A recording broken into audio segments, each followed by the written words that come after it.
Hi everyone, Allison Cherries here, founder of the AC7 group and career leadership and high performance coach.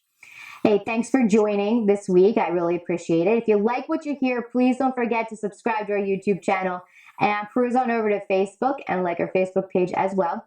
So basically what I do is every week I take questions that you guys have asked me or topics that have come up during the week and I address them. And this week, weirdly enough, on 3 different occasions that are completely unrelated to one another, the topic of comparison came up and like comparing ourselves to one another. And I was reminiscing with an old friend of mine and we were talking about how silly we were in high school and how we compared each other, ourselves to each other all the time and how silly that was and to other girls. And I was thinking about it, you know what, like it never really ended. So we may have stopped comparing ourselves to each other, and the things that we were comparing may have changed, but it never stopped. That comparison trap never ended. You know, when we graduated high school, it was then, well, who's going to the better college? And then it was who was, you know, getting the best job out of college and who was making the most money. And then it was who's driving the nicest car, who has the biggest house. Then it was who's getting married, who's having kids, whose kids are, you know, in this club or that club. His kids are going to private school. You know, it never stopped. And a separate occasion, the question came up is, well, isn't comparing ourselves to one another sometimes helpful? And, you know, yeah, it is in some situations and to a point. But the problem is that we walk that line between it being helpful and it being destructive. And a lot of times we cross that line. And most of the time we cross that line from it being helpful to destructive. So for instance, I mean, we compare our kids all the time, right? And the milestones that they achieve. And if we have like a 6-year-old that's not talking, you know, we compare them to other 6-year-olds. Most 6-year-olds have been talking for quite a few years now.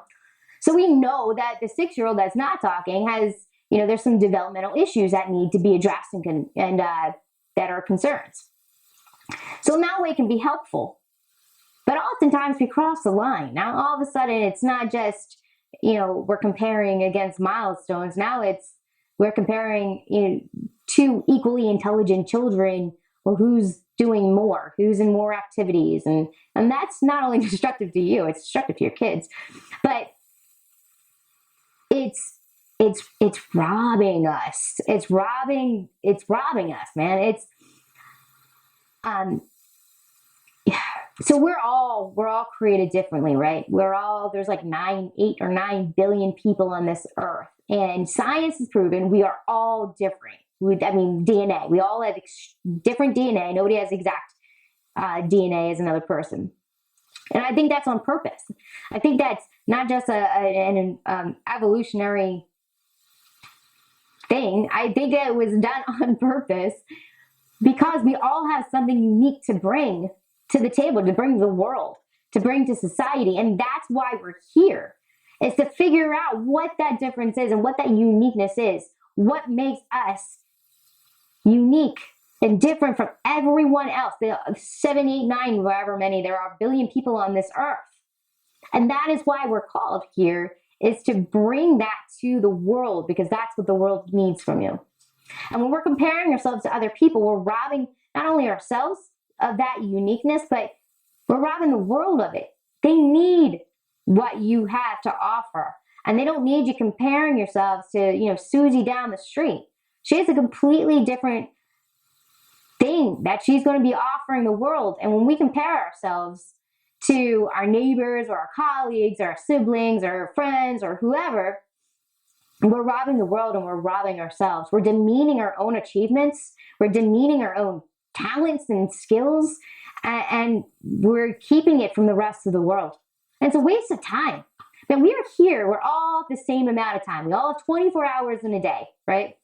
And when we spend time comparing ourselves to other people, we're wasting that time. That time can be used, you know, for yourself, focusing on yourself and focusing on progressing where you want to be and progressing in your own goals.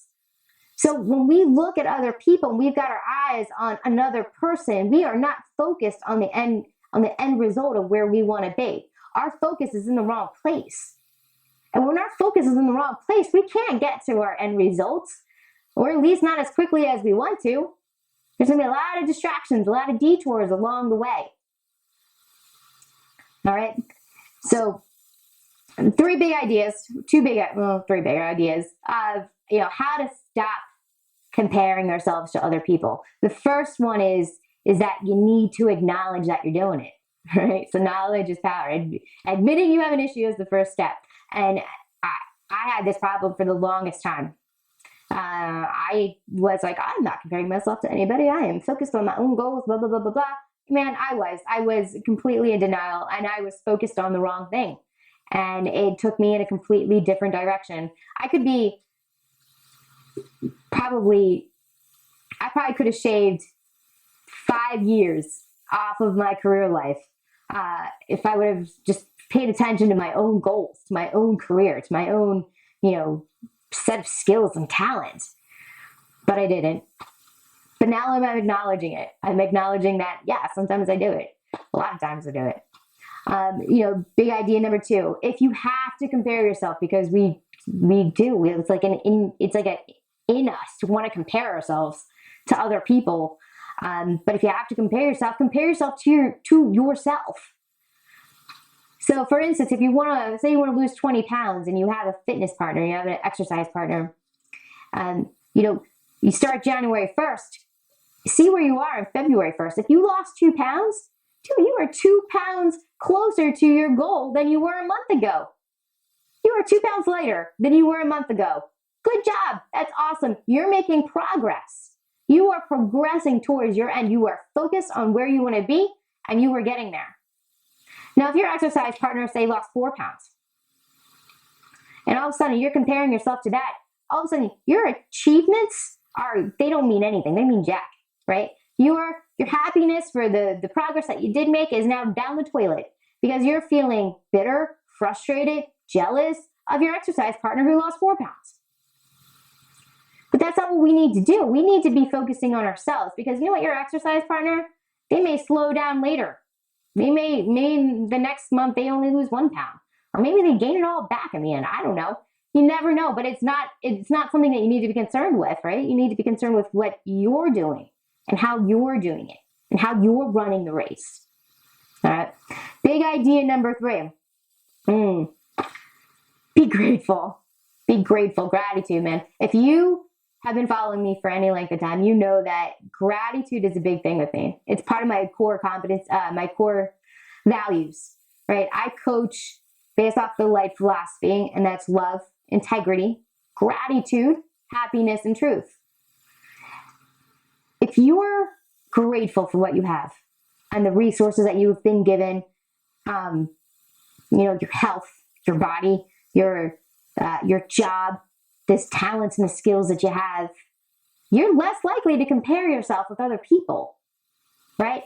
So if you're grateful for the body that you have, you're not going to spend all of your time and energy and happiness comparing yourself to, the fitness instructor at the local gym. All right. Being grateful for the things that you have doesn't mean that you are complacent. It just means that you're grateful for the resources that you have. I mean, you're happy that you have what you have to get you towards your goal. So if your goal is to lose 20 pounds, be grateful that you have legs that you can exercise to help you lose that 20 pounds. If your goal is to get a job this year or a better job, be grateful that you've had the jobs that you've had to gain the skills and gain the experience to help you get a better job. You may hate that job, but that job is there for a purpose right now in this season of your life, and that's to help you gain necessary skills that you're going to need and necessary experience to get a better job. So gratitude, man, gratitude is a big, big, big step in the quest to stop comparing yourself to other people. When you're grateful, I mean, have you ever really heard a really truly grateful person? I know we all know at least that one person who seems they're grateful for everything. Yeah, I never hear them comparing themselves. to other people. They're just happy. And those are the people that like everybody else wants to be around, right? So gratitude that's the biggest one. That's it. That's my big 3 ideas, right? So acknowledging that you are doing it, acknowledging the fact that you are comparing yourself to other people, and then comparing, if you have to compare yourself to yourself. Keep your eye on your goal, on your end result. And that goal should not include the progress of other people. All right. And then being grateful and having gratitude. All right. Thanks so much, guys, for listening this week. I really appreciate it. Again, if you like what you heard, please don't forget to subscribe to our YouTube channel and like our Facebook page. And as always, go out there and be a light this week in work and in life. And I'll see you next week. Thanks.